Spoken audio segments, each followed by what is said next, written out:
Good morning. Looks like somebody's getting ready to make a movie out here again. They've been shooting a movie on that corner for a while.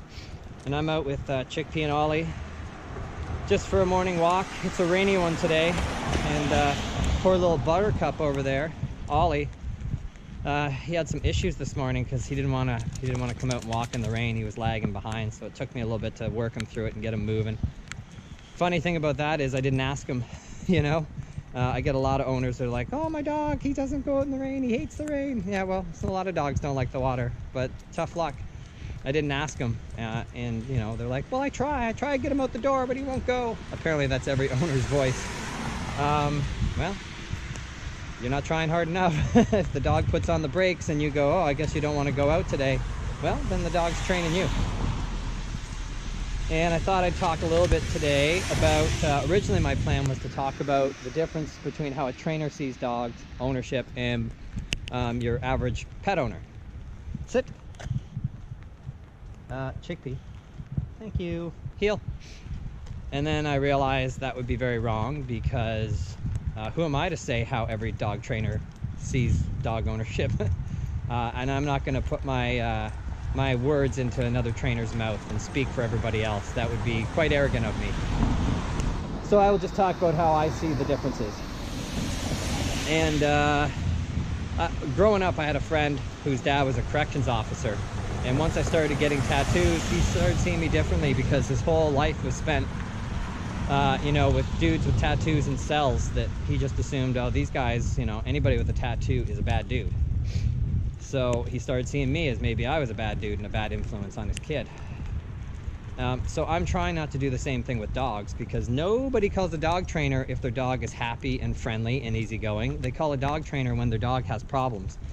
So all the clients I deal with, their dog has problems, except for some of the obedience clients I do. Their dogs are great. So I'm trying not to get jaded, but I do see dogs for what they are. Sit. Heel.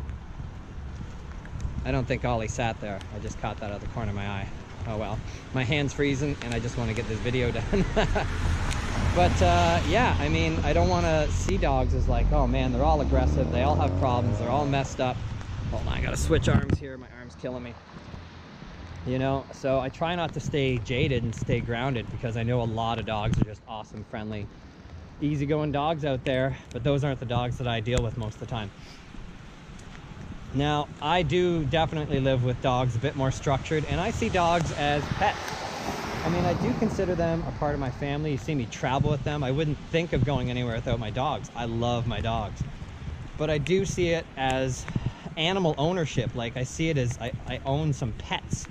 I don't consider them like children. I don't treat them like children.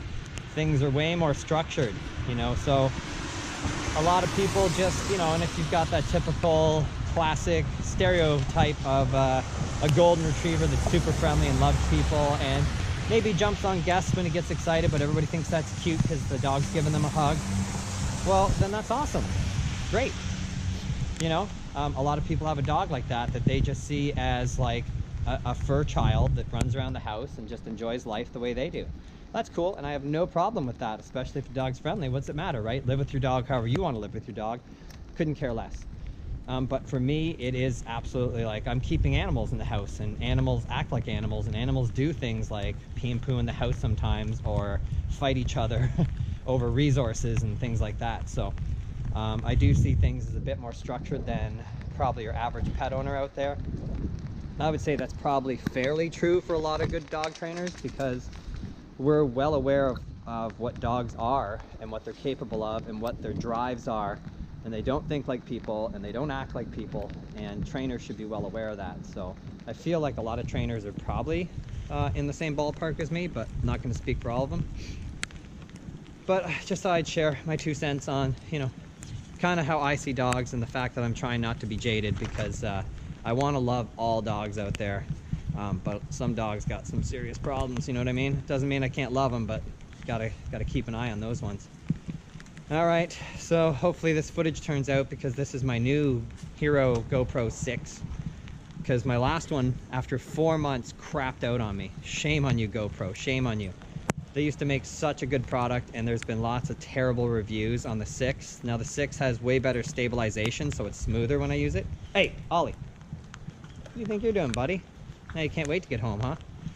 And the color's better, so I love this camera, but there's tons of complaints about the software issues and clips freezing and breaking up, and that's what was happening to me the other day, so I had to replace my Hero 6. So not too happy about that, but I make so many videos. This is basically the marketing plan for my business.